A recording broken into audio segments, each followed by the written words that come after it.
Good morning students, कैसे हैं?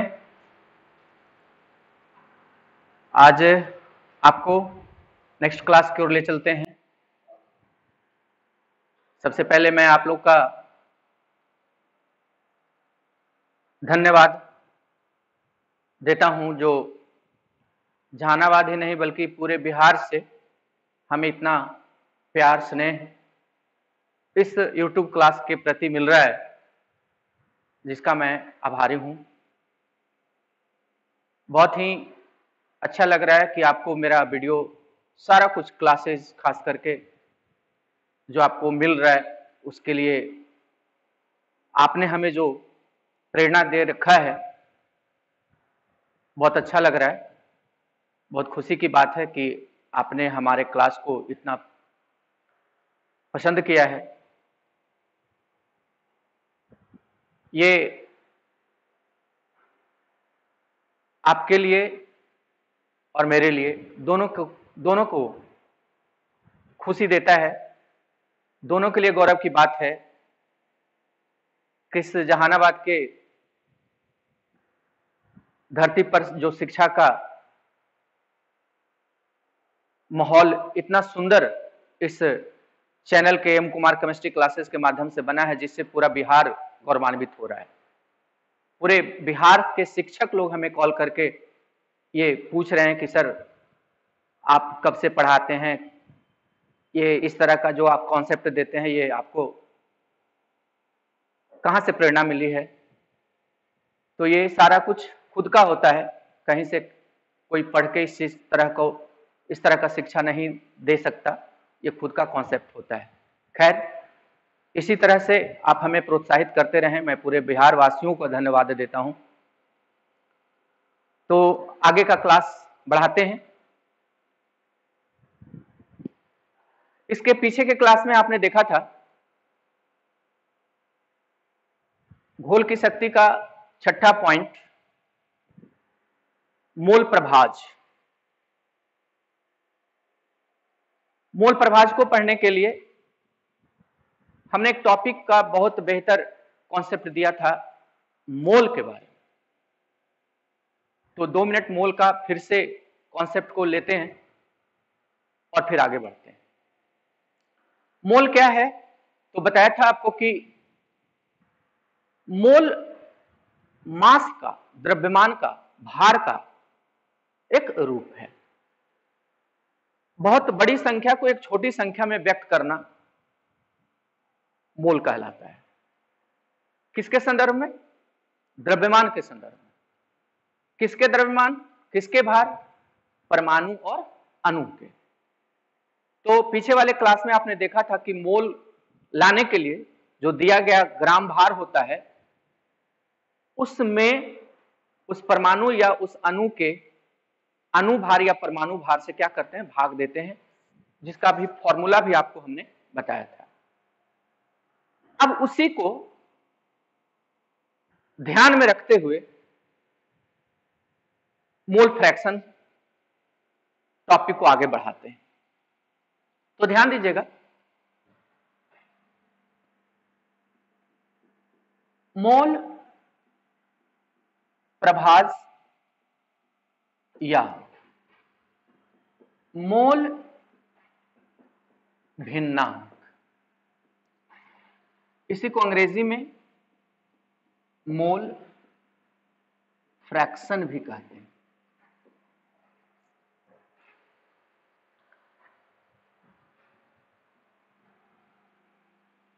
तो ध्यान दीजिएगा, मोल तो समझ में आया, मास का रूप है मोल। मास बड़ी इकाई होती है, उसी को छोटा रूप में बांट देते हैं, छोटा रूप बना देते हैं। कैसे? दिए गए मास को उसके सूत्र भार से भाग दे करके। मोल की संख्या बराबर ग्राम भार बटा सूत्र भार। ग्राम भार दिया हो रहेगा XYZ, सूत्र भार जो परमाणु या जो अणु होगा उसके जो सूत्र के जो भार होंगे उससे उसको क्या करते हैं? भाग देते हैं। आपने पीछे के क्लास में देखा है। तो आपको बताया था इसके पहले कि भिन्नांग, भिन्न, भिन्न मने बटा, भिन्नांग भिन्न मने बटा, इतना बटा इतना, एक्स बटा वाई, एम बटा एन। ये क्या हुआ? भिन्न हुआ। किसका भिन्न? मोल का भिन्न। नाम से स्पष्ट है, रटने की जरूरत नहीं है। आपको पीछे भी बताया कि हर एक टॉपिक में कुछ ट्रिक्स हैं, उसको आपके सामने रखने की जरूरत है, जिससे आपको रटने की जरूरत ना हो। तो मोल का भिन्नांग, तो भिन्न मने बटा, किसका बटा? मोल का बटा। अब प्रश्न है कि किसके किसके मोल का बटा,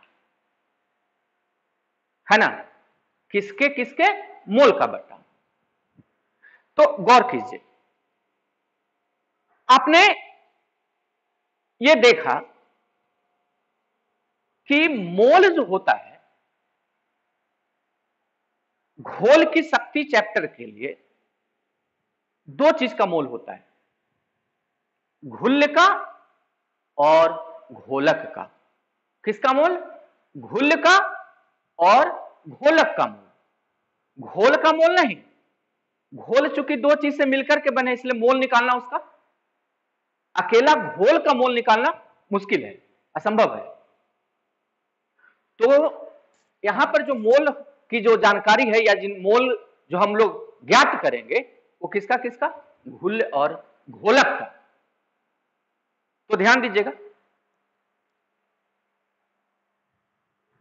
मोल फ्रैक्शन या मोल भिन्नांक को हम पहले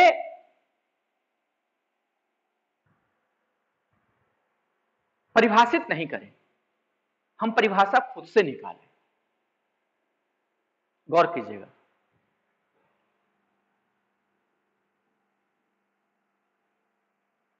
मोल प्रभाज को सूचित करते हैं एक्स से।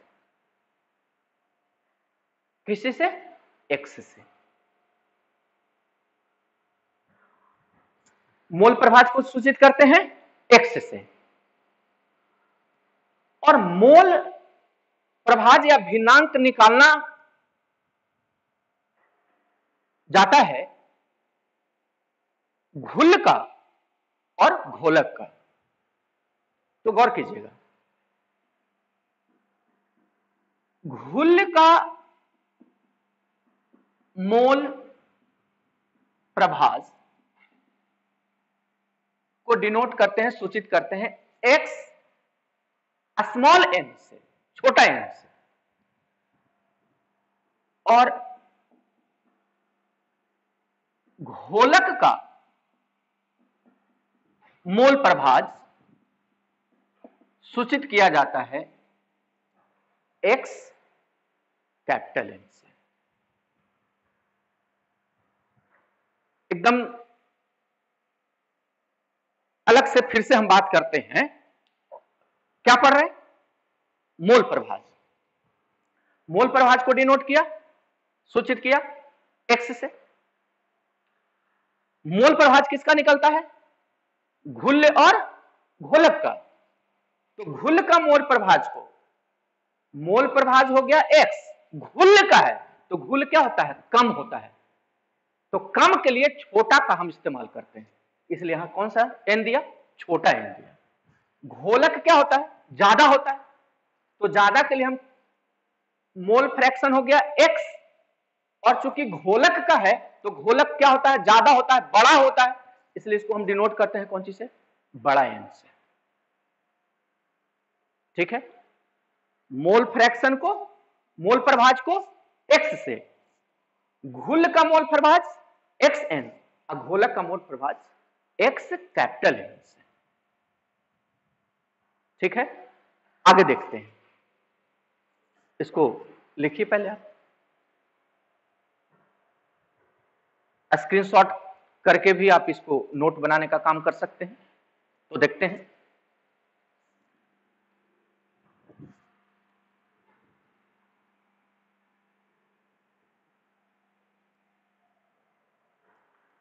ध्यान दीजिए,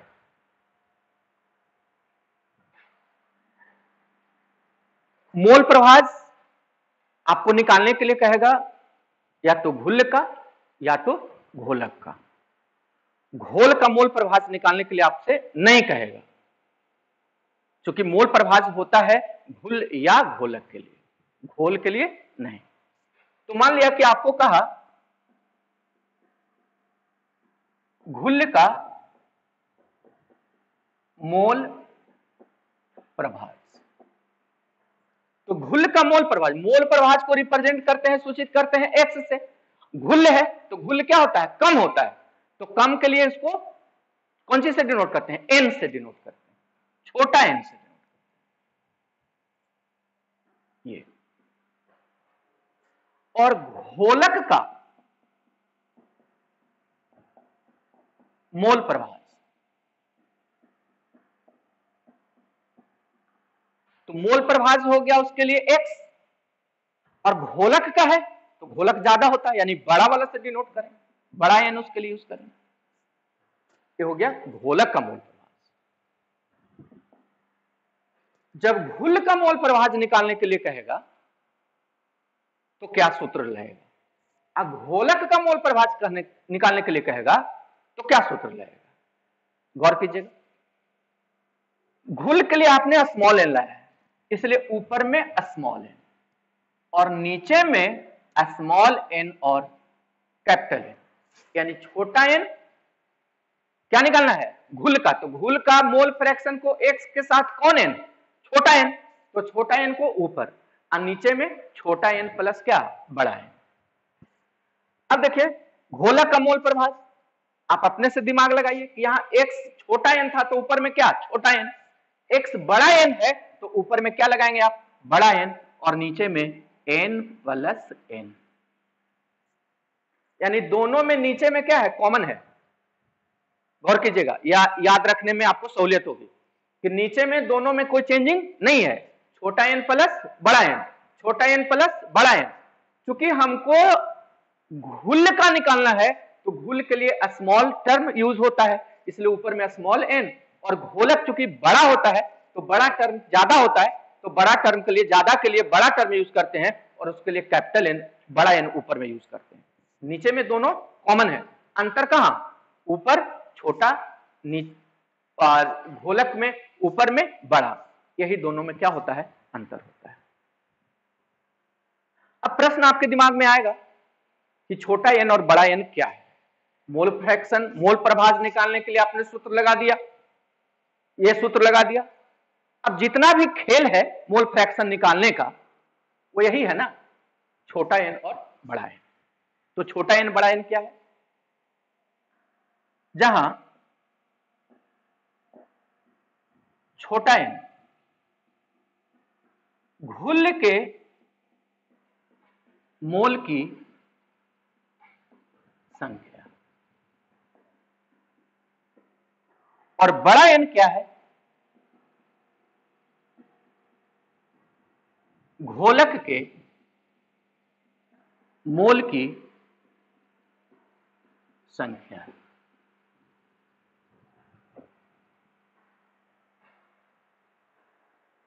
बिल्कुल स्पष्ट हो जाना चाहिए कि घोल की शक्ति का भौतिक विधि में छठा पॉइंट मोल प्रभाज। मोल प्रभाज किसका निकाला जाता है, आपको क्वेश्चन में देगा कि मोल प्रभाज घुल का निकालें या मोल प्रभाज घोलक का निकालें, घोल का मोल प्रभाज नहीं कहेगा। जबकि और जितने आपने पढ़ा WYW, WYV, VYV, ये सारे किसका निकलते हैं, घोल का निकलते हैं। लेकिन यहां पर जो मोल प्रभाज है वो घोल का नहीं निकलता है, वो घुल या घोलक का निकलता है। तो घुल का निकालने के लिए मोल प्रभाज को रिप्रेजेंट करते हैं, डिनोट करते हैं कौन चीज से, एक्स से। घुल है तो छोटा और घोलक है तो बड़ा। जब यहाँ छोटा है तो ऊपर में छोटा और नीचे में छोटा प्लस बड़ा एन। और घोलक का निकालने के लिए आपको कहता है तो घोलक को हम मोल प्रभाज को एक्स से, अब घोलक है इसलिए बड़ा एन ऊपर में और नीचे में छोटा एन प्लस बड़ा एन। एकदम बिल्कुल स्पष्ट बात है कि आप देख सकते हैं कि नीचे में दोनों में क्या है, कॉमन है। नीचे दोनों क्या है, कॉमन है। अंतर कहां है, ये बड़ा छोटा एन, और किस में, बड़ा एन में क्या हो जाता है, अंतर हो जाता है। अब आप सोचेंगे कि परिभाषा डिफिनीशन लिखवाए नहीं और फॉर्मूला आ गया। ये तरीका है समझने का। अब आप खुद से परिभाषा निकाल सकते हैं। कैसे? देख लीजिए। घुल का मोल प्रभाव जब आपको निकालना है तो n/n+n। अब घोलक का मोल प्रभाव निकालना है तो n/n+n। इससे देखिए हम कैसे परिभाषा निकालते हैं, ध्यान दीजिए।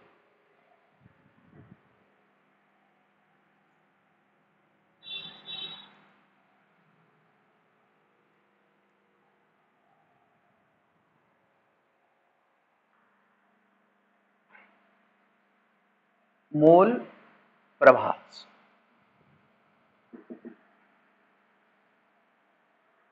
ध्यान दीजिए। घुल या घोलक तथा घुल एवं घोलक के मोल की संख्या का अनुपात मोल प्रभाज कहलाता है।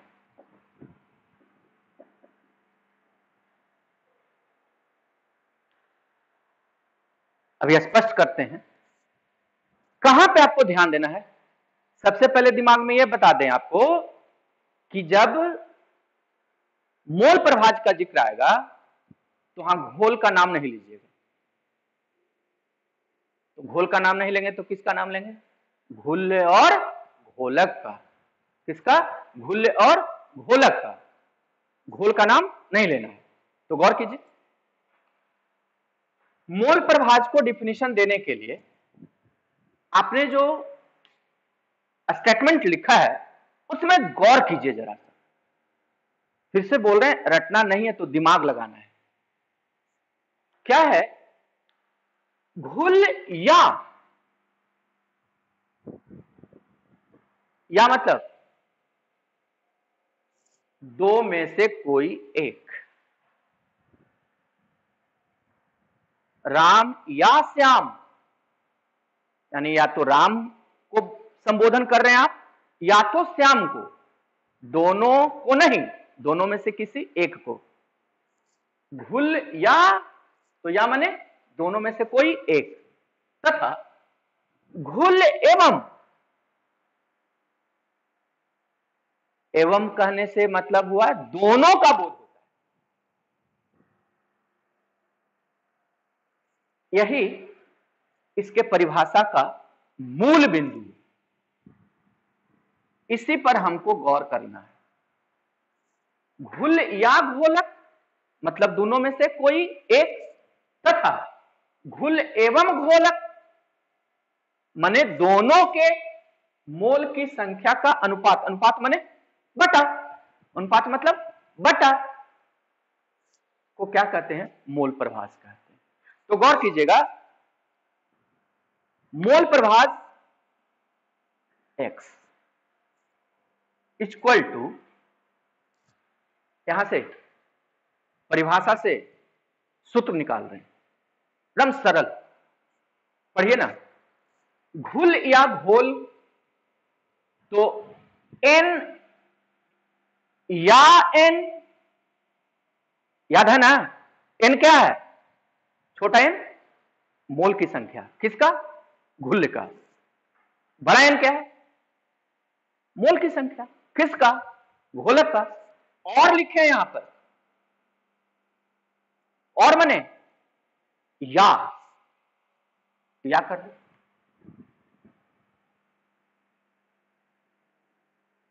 मतलब दोनों में से कोई एक, बटा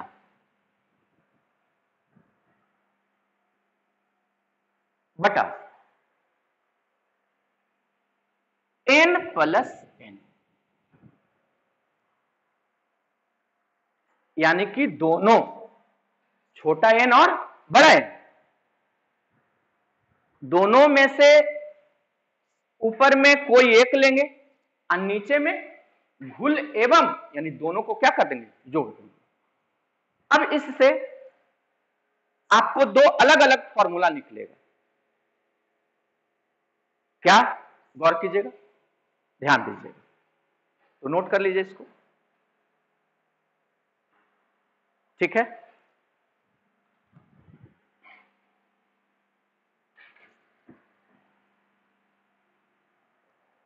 इसमें से दो फॉर्मूला निकलेगा। क्या निकलेगा, गौर कीजिएगा, x स्मॉल n और x कैपिटल n। तो small n n by n plus n और x capital n n by n plus n। गौर कीजिएगा, क्या है ये, मोल फ्रैक्शन। n या n दोनों में से कोई एक, अगर घुल का निकालना है तो x स्मॉल n और घोलक का निकालना है तो x कैपिटल n, बड़ा n। ऊपर में स्मॉल n, यहां स्मॉल तो यहां स्मॉल, यहां कैपिटल तो यहां कैपिटल, और नीचे तो दोनों में क्या है, कॉमन। ये हुआ आपका मोल फ्रैक्शन। इसमें न्यूमेरिकल भी देते हैं, लेकिन न्यूमेरिकल के पहले इसमें दो बात जो होती है वो आपको ऑब्जेक्टिव क्वेश्चन डील करता है। आप उसको अपने से निकाल सकते हैं। दोनों ऑब्जेक्टिव क्वेश्चन को थ्योरी में है, ऑब्जेक्टिव रटने की चीज नहीं है। अगर आपका थ्योरी का कॉन्सेप्ट क्लियर है तो न्यूमेरिकल आप उसी में से निकाल सकते हैं। यदि साइंस को समझकर पढ़ा जाता है तो ऑब्जेक्टिव आप रिवीजन नहीं भी किए हैं, कोई ऐसा क्वेश्चन जो क्लास में या होमवर्क में या नोटबुक से नहीं बनाए हैं, किताब से नहीं बनाए, और अचानक से कोई ऑब्जेक्टिव क्वेश्चन क्रिएट कर दिया गया है जिसको ना टीचर बताए हैं ना आप किताब में पढ़े हैं, बड़ा मुश्किल सा हो जाता है। लेकिन अगर क्लियर कॉन्सेप्ट है, उसके बारे में पूरी अच्छे से जानकारी दी गई है, तो आप ऑब्जेक्टिव क्वेश्चन बना सकते हैं। ऐसे तो हम लोग प्रयास करते हैं कि जितने भी थ्योरी पढ़ते हैं हम लोग, और उस थ्योरी में जितने भी ऑब्जेक्टिव कंटेनिंग होता है, ऑब्जेक्टिव उसमें निहित होता है, उसको हम आपके सामने रखने का प्रयास करते हैं। तो इसमें दो ऑब्जेक्टिव क्वेश्चंस हैं। क्या क्या, गौर कीजिएगा, उसको लिख भी लीजिएगा, देखते हैं फिर न्यूमेरिकल बनाते हैं उसको। तो ध्यान दीजिएगा, लिख लिया इसको।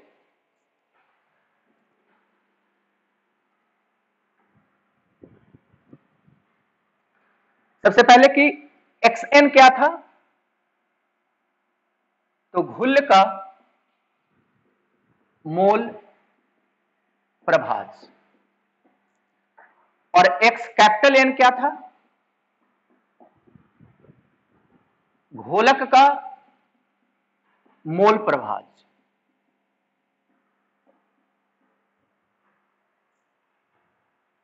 स्मॉल n क्या था, घुल के मोल की संख्या, और कैपिटल N क्या था, घोलक के मोल की संख्या। जो संकेत होते हैं, जो डिनोशन होते हैं, जो सिंबल होते हैं, उसकी अगर जानकारी नहीं होगी तो फॉर्मूला में भी आपको परेशानी है, और फिर उसका मान रखने में भी परेशानी होगी, तो न्यूमेरिकल कैसे बनाएंगे। इसलिए दिमाग में बात को रखना है कि जो फॉर्मूला में संकेत यूज हैं उसका फुल फॉर्म क्या होता है। तो आपने अभी जो इसके पीछे फॉर्मूला देखा, एक्स एन स्मॉल बराबर ऊपर स्मॉल नीचे स्मॉल प्लस कैपिटल एन, और एक्स कैपिटल एन बराबर ऊपर में कैपिटल नीचे में स्मॉल प्लस कैपिटल। तो एक्स स्मॉल एन क्या है, घुल का मोल प्रभाज, एक्स कैपिटल एन क्या है? घोलक का मोल प्रभाज। एन क्या है? घुल के मोल की संख्या, और कैपिटल एन क्या है? घोलक के मोल की संख्या। स्मॉल याद रखने का बात है, स्मॉल किसके लिए? घुल के लिए, क्योंकि घुल क्या होता है? कम होता है, और घोलक क्या होता है? ज्यादा होता है, इसलिए उसके लिए कैपिटल बड़ा एन यूज करते हैं। ठीक है, तो क्या बता रहा था कि इसमें दो ऑब्जेक्टिव निकलते हैं। क्या निकलते हैं? जरा गौर कीजिए।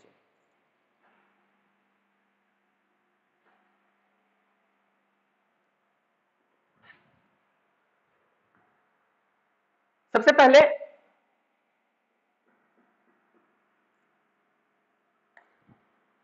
ऑब्जेक्टिव क्वेश्चन यहां पे निकल रहे हैं। मोल प्रभाज की इकाई।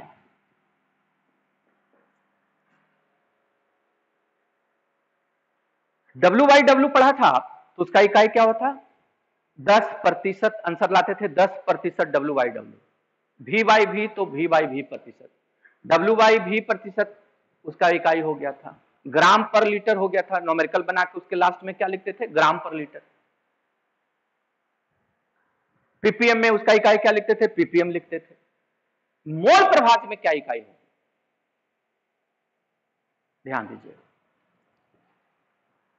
सपोज मान लेते हैं कि आपने xn निकाला, तो n/n+n, ऊपर में क्या है? मोल है। n किसको रिप्रेजेंट करता है? मोल को। n+n, ये भी मोल, ये भी मोल, यानी नीचे में भी क्या है? कौन सा टर्म यूज हो रहा है? मोल। तो मोल और मोल क्या हो गया? कट गया, तो उसकी इकाई क्या बची? कुछ नहीं। यानी जब आप मोल फ्रैक्शन निकालेंगे, मोल प्रभाज जब निकालेंगे आप, तो उसके लास्ट में मान लिया कि कैलकुलेशन करके आया 0.4। कितना आया? 0.4। उसके बाद क्या लिखोगे? कुछ नहीं, क्योंकि इसकी इकाई नहीं होती है। क्यों नहीं होती है? कि ऊपर भी मोल है, नीचे भी मोल है, तो मोल मोल क्या हो गया? कट गया। तो मोल प्रभाज की इकाई नहीं, मोल प्रभाज की इकाई नहीं होती है। ये नोमेरिकल बना करके, लड़के लोग नोमेरिकल बनाते हैं तो सोच में पड़ जाते हैं कि अब इसकी इकाई क्या लिखें, तो मोल प्रभाज की इकाई नहीं होती। ये पहली बात। दूसरी जो इंपॉर्टेंट बात है वो क्या देखते हैं। उस बात से आपको नोमेरिकल बनाने में समय जो है ना के बराबर लगेगा, और ये इस तरह के क्वेश्चंस कॉम्पिटिटिव क्वेश्चंस में पूछे जाते हैं। क्योंकि कंपटीशन में है क्या कि हमको जानकारी है, लंबे तरीके से उसको बनाने की जानकारी है, लेकिन आप उस लंबे मेथड को, लंबे तरीके को कितना शॉर्ट तरीके से बनाते हैं, ये बहुत मायने रखता है। और जब डीपली अध्ययन करते हैं क्लास में, आपको एक अच्छे क्लास मिल जाते हैं, तो उस लंबे से मेथड को आप शॉर्ट मेथड में फिक्स से उसको जब आप बना देते हैं, तो कंपटीशन में आपका समय बचता है, जिससे आगे के क्वेश्चंस में आप समय देते हैं तो आपका रिजल्ट जो होता है बेहतर होता है। इसलिए हर एक टॉपिक को शॉर्ट मेथड से जानना बहुत जरूरी है। तो देखते हैं।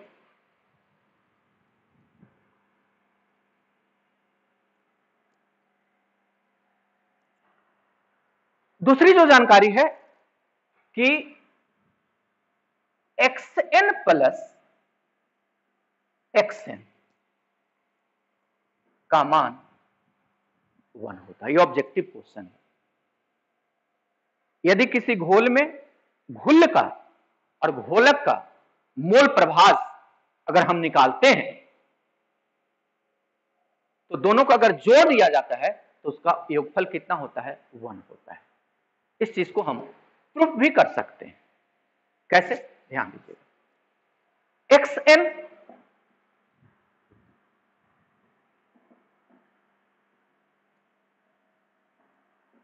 n/n प्लस n तथा x capital N n/n plus n। आपने ऊपर में क्या लिखा है? दोनों को जोड़ना होता है। xn और xn को क्या करते हैं? जोड़ देते हैं। X n plus x capital n equal to, दोनों को जोड़ेंगे तो दोनों का हर बराबर है तो एलसीएम लेंगे तो n plus n,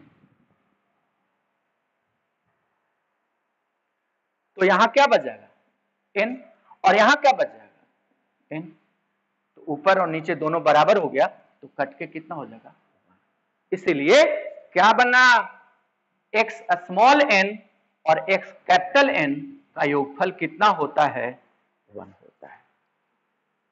x small n और x कैपिटल N का योगफल कितना होता है, 1 होता है। आप देख लीजिए xn छोटा वाला मोल प्रभाज किसका, घुल्ल का, x कैपिटल N मोल प्रभाज किसका, घोलक का, दोनों का योगफल कितना हो गया, 1। इसलिए ये एक ऑब्जेक्टिव क्वेश्चन है कि small n, x small n यानी कि घुल्ल का मोल प्रभाज और x कैपिटल N घोलक का मोल प्रभाज का योगफल कितना होता है, 1 होता है। यह एक ऑब्जेक्टिव क्वेश्चन है। आगे चलते हैं, इसको देख लीजिए, ध्यान दे दीजिएगा।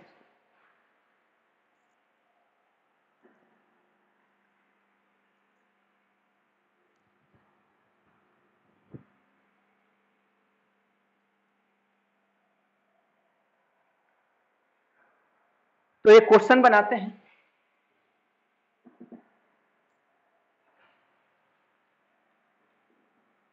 नब्बे ग्राम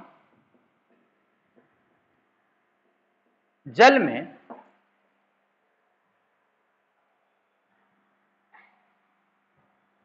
4.4 ग्राम CO2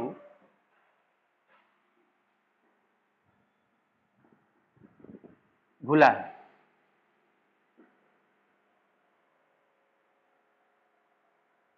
तो घोलक तथा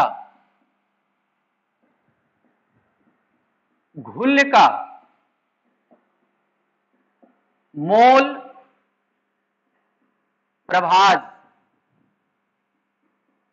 ज्ञात करें।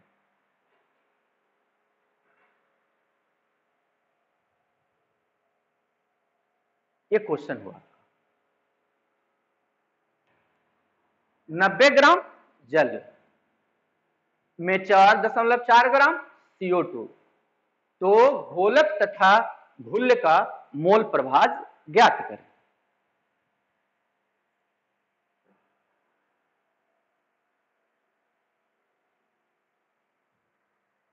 मैंने आपको न्यूमेरिकल बनाने के लिए कहा है, बताया है कि जो दिया गया है उसको लिखिए, जो निकालना है उसको लिखिए, एकदम सरल हो जाएगा, तय बात है। तो देखते हैं, क्वेश्चन लिख लीजिए आप, लिख लिया, इसको मिटाएंगे, ठीक है।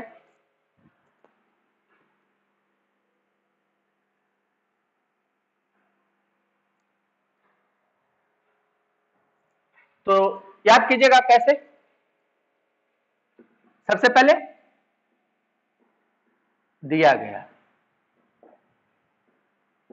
क्या दिया गया है, जल, याद है ना कि आपको मैं शुरू में ही बताया कि यदि क्वेश्चन में घुल्ल और घोलक को अगर आप स्पष्ट नहीं करेंगे, कॉन्सेप्ट क्लियर नहीं होगा, तो न्यूमेरिकल बनाने में दिक्कत आएगी।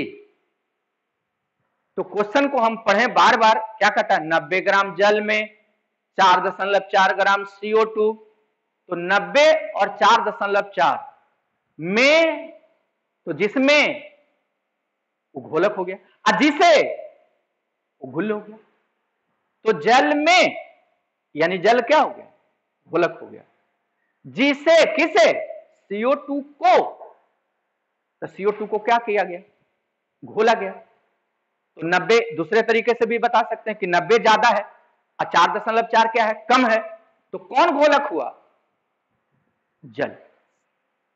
तो जल क्या हो गया? घोलक। कितना ग्राम? 90 ग्राम। घुल्ल CO2 क्या है? CO2 घुल्ल कितना ग्राम? 4.4 दिया गया है। ज्ञात करें, क्या ज्ञात करें? घुल्ल और घोलक का मोल प्रभाव। ऐसा नहीं कह रहा है कि जल और CO2 का मोल प्रभाव। जल और CO2 का भी मोल प्रभाव कह सकता है, लेकिन क्वेश्चन को थोड़ा कठिन करने के लिए घुल्ल और घोलक का, कभी कभी ऐसा भी कह सकता है कि घुल्ल का केवल बताएं या घोलक का केवल बताएं। दोनों का कह दिया तो दोनों का निकालना है, एक का कहेगा तो एक का निकालना है। लेकिन अगर घुल्ल और घोलक के रूप में क्वेश्चन करता है तो आपको ये दिमाग में बात बननी होनी चाहिए कि कौन घुल्ल है और कौन घोलक है। तो घुल्ल कौन है? CO2। घोलक कौन है? जल। तो ज्ञात करें क्या?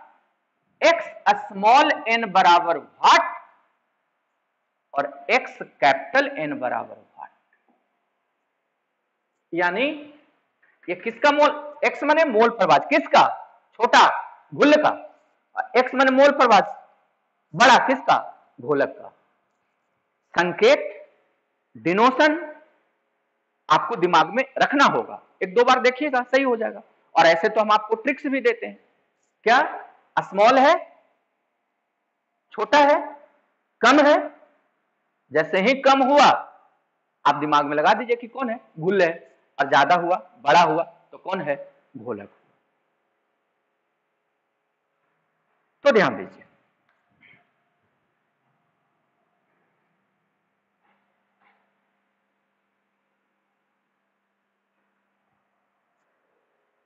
तो सबसे पहले आपने जो परिभाषा पढ़ा है उसके अनुसार जो डिफिनेशन निकाला है कि x स्मॉल n बराबर n/n प्लस n। तो हमको सबसे पहले n चाहिए। n क्या है जी? मोल की संख्या। किसका? घुल्ल का। तो चूंकि n यानी मोल की संख्या, मोल की संख्या का फॉर्मूला ग्राम भार बटा सूत्र भार। ग्राम भार बटा सूत्र भार। तो ग्राम भार बटा सूत्र भार।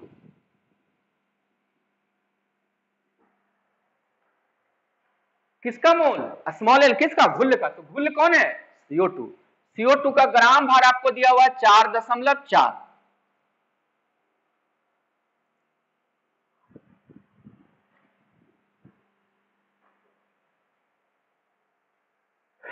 इसको आप नोट कर लीजिए, ऊपर में लिखेंगे। हो गया?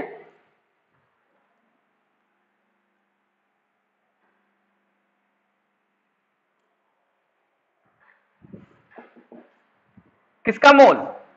स्मॉल घुल्ल। घुल्ल कौन है? CO2। तो CO2 का ग्राम भार 4.4 और CO2 का सूत्र भार ध्यान दो ना, CO2 C plus O plus O 12 plus 16 plus 16 कितना होता है जी? 44 होता है। तो गौर कीजिएगा 44 0.1 आएगा। इसका आंसर कितना आएगा? 4.4/44 का 0.1 आएगा। और कैपिटल N,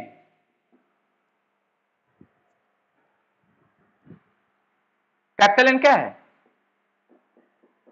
मोल की संख्या। किसका कैपिटल? घोलक का।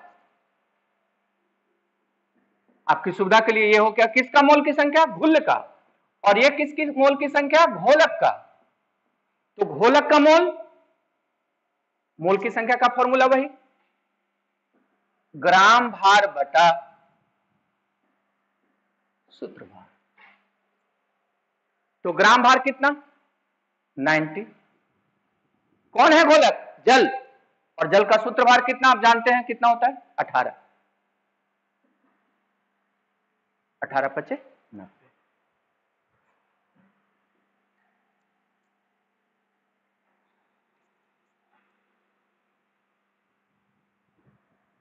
ध्यान दीजिएगा। अब आपको स्मॉल एन और कैपिटल एन निकल गया। स्मॉल एन कितना आया? 0.1। अब कैपिटल एन कितना आया? 5। छोटा एन अब बड़ा एन, यही तो मोल फ्रैक्शन में चाहिए, छोटा एन और बड़ा एन, यानी घुल का मोल और घोलक का मोल। अब कुछ नहीं करना है, फॉर्मूला पर उसको बैठा दीजिए।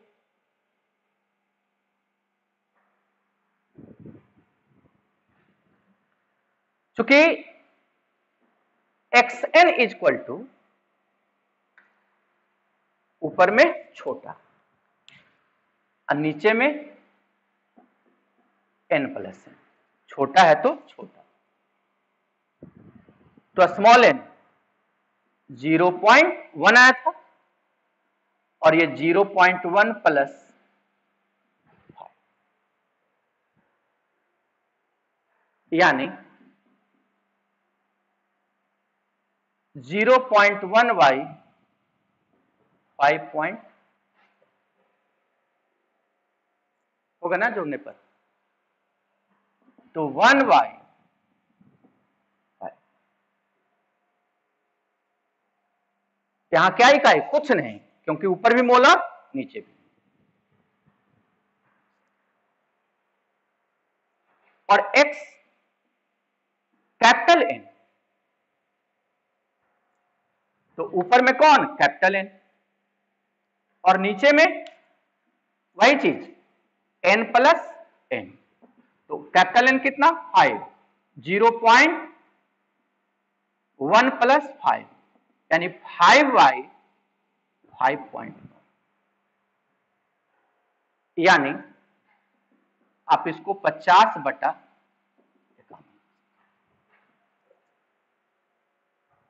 ये मोल प्रभाज हुआ किसका? घुल का। ये किसका? घोलक का।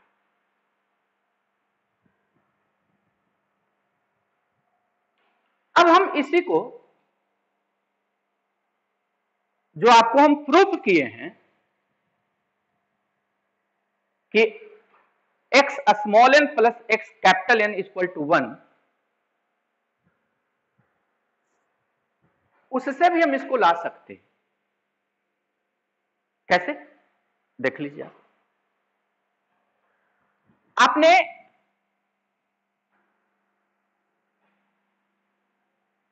एक का मान किसका? स्मॉल n, यानी घुल का मोल प्रभाज आपने ले आए। तो गौर कीजिए, चूंकि x small n plus x capital N का मान कितना होता है? 1 होता है। तो x कैपिटल N को हम लिख सकते हैं 1 माइनस x स्मॉल n, लिख सकते हैं। तो x capital N equal to 1 minus small x n का मान,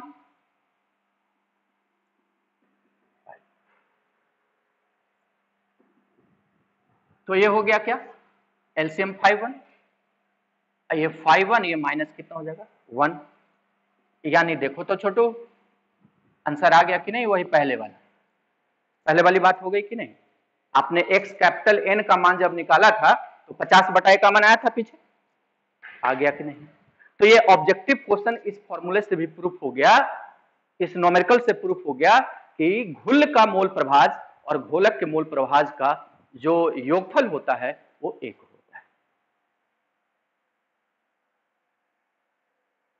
एक और इसमें ऑब्जेक्टिव क्वेश्चन निकलता है, किसी भी घुल और किसी भी घोलक का मोल प्रभाज का मान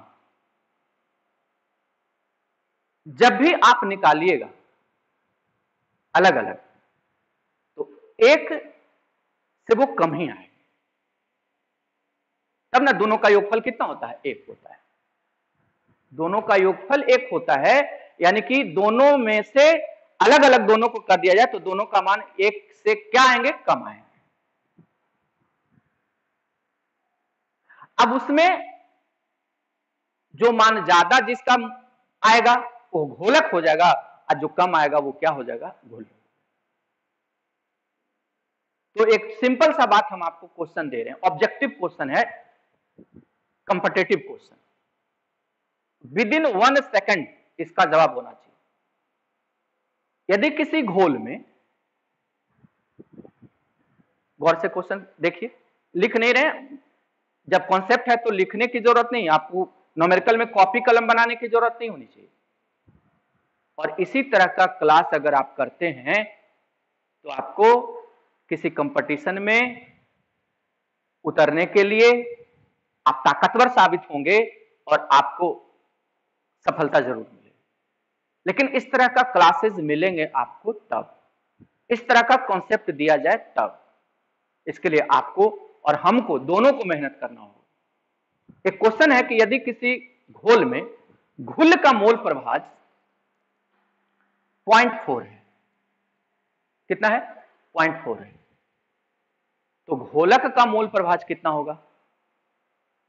सही बोला आपने कि क्या होगा, 0.6 होगा। कैसे कि दोनों को जोड़ दें तो 6 4 10, 1 के बाद 0.1।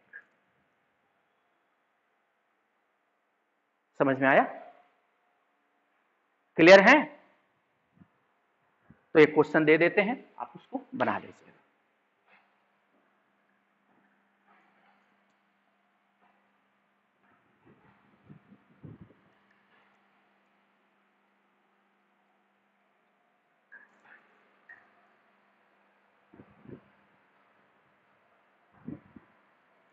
क्वेश्चन है 36 ग्राम जल में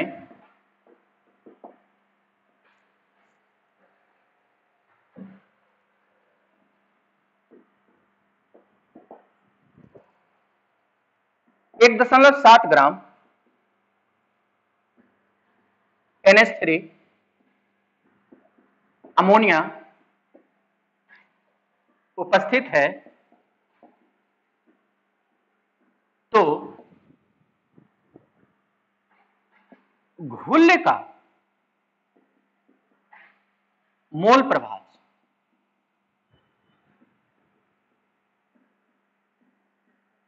ज्ञात करें। 36 ग्राम जल में 1.7 ग्राम अमोनिया, ध्यान दीजिए, घुल और घोलक दोनों का नहीं करा, केवल घुल का। तो घुल कौन होगा, स्मॉल की कैपिटल स्मॉल, यानी x स्मॉल n का मान निकालना है। कौन है स्मॉल n, यानी घुल कौन है, अमोनिया। तो जल क्या हो जाएगा, घोलक। न्यूमेरिकल बनाना है, वैसे ही जो दिया हुआ है, जो निकालना है, फॉर्मूला सेट कीजिएगा। आपको एकदम दिमाग में बैठा लीजिए कि मोल फ्रैक्शन निकालने के लिए 2 चीज की आपको आवश्यकता होगी, स्मॉल n और कैपिटल N, यानी घुल के मोल की संख्या और घोलक के मोल की संख्या। बन जाएगा। तो इस टॉपिक में आपको जो सबसे इंपॉर्टेंट बात ये कि मोल प्रभाज का कोई इकाई नहीं होता है, और घुल और घोलक दोनों के मोल प्रभाज का जो योगफल होता है वो कितना होता है, 1 होता है। ठीक, आगे चलते हैं।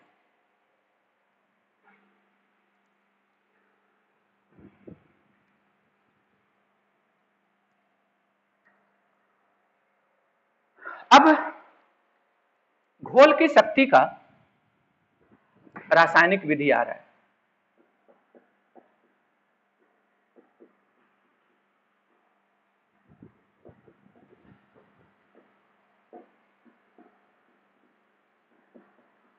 केमिकल मेथड, लिखिए इसको, लिख लिया? तो ध्यान दीजिएगा,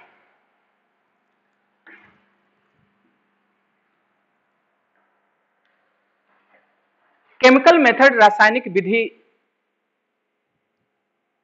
में जितने भी टॉपिक्स पढ़ने हैं, मैं आपको आश्वस्त कर दूं कि पीछे जितना भी आपने पढ़ा है उसी का ये रूपांतरित टर्म है।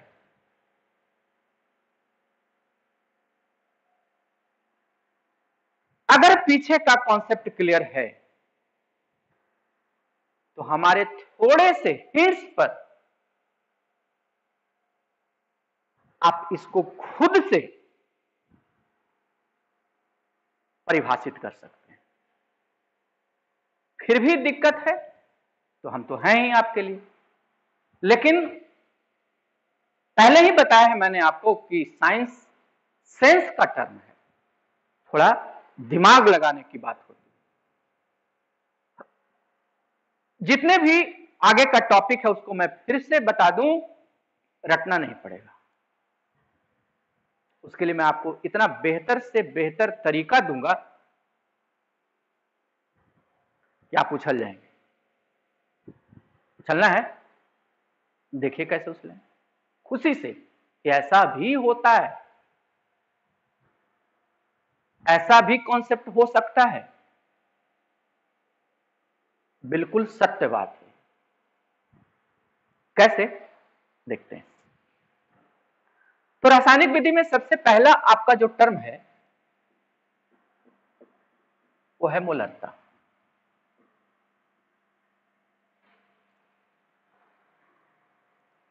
मोलरता को अंग्रेजी में हम मोलरिटी,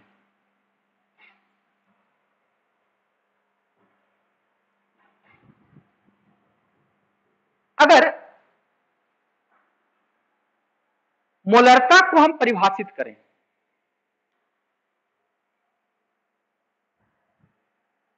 तो आपको रटने के अलावा कोई दूसरा उपाय नहीं। आप बोले कि सर अभी आपने बोला कि इसको रटने की जरूरत नहीं पड़ेगी, हम फिर बोल रहे हैं कि रटने के अलावा कोई उपाय नहीं है।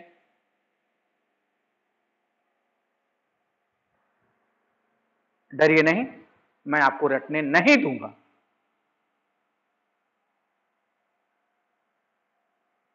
क्या उपाय करेंगे कि आप रटे नहीं? ध्यान दीजिएगा।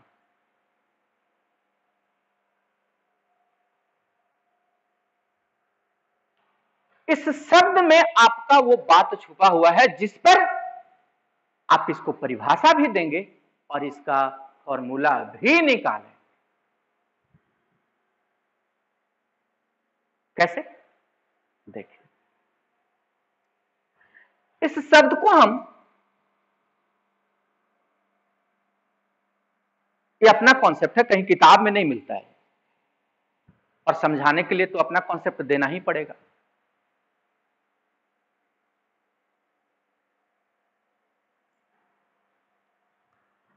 इस शब्द को हम दो भाग में बांट रहे हैं।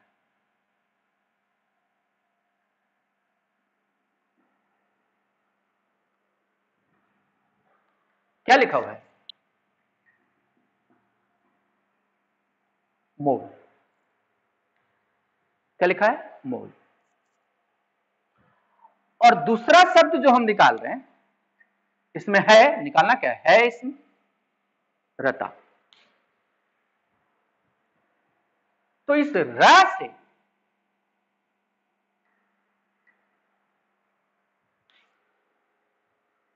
एक मिलता जुलता शब्द है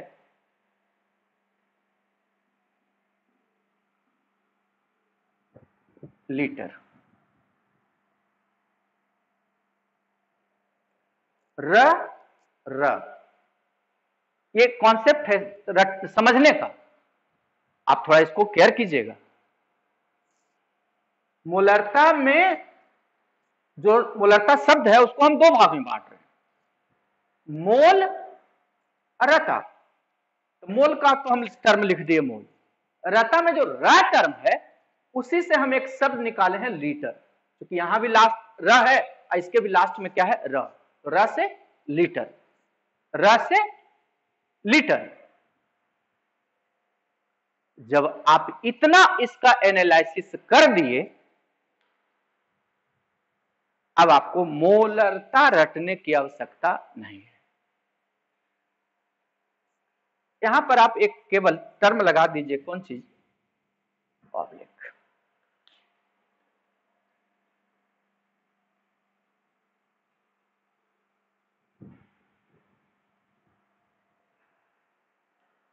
यानी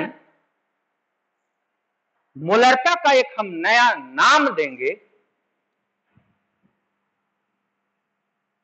मोल पर लीटर शक्ति। क्या नाम देंगे? मोल पर लीटर शक्ति। यानी मोलरता के लिए हम क्या लिखे हैं? मोल। कहां मोल? ऊपर। अब पर मैंने तो आप जानते हैं बटा, और यहां पर क्या? अब याद कीजिए पीछे वाली बात। ऊपर किसका? आप पढ़े हो ना? क्या पढ़े हैं? ग्राम पर लीटर पढ़े हैं कि नहीं पढ़े हैं? तो ग्राम पर लीटर, ऊपर में ग्राम और नीचे में क्या? लीटर। ऊपर में ग्राम किसका? घुल का। और लीटर किसका? घोल का। तो कहां अंतर है जरा देखो तो, ग्राम पर लीटर और मोल पर लीटर में? यही ना एक अंतर है। तो सारा परिभाषा ग्राम पर लीटर वाला ही है, केवल वहां पर जो शब्द परिभाषा में ग्राम यूज हुआ है, आप यहां पर यूज कर दीजिए कौन चीज? मोल। तो कहां से? अब हम नहीं आगे बढ़ेंगे, आपको कमेंट्स में लिखना है कि सर इसका जो हम, आपने जो इसको लिखा है उसको हम, उससे हम खुद से परिभाषा बना सकते हैं। देखते हैं ऐसा कितने कमेंट्स आते हैं।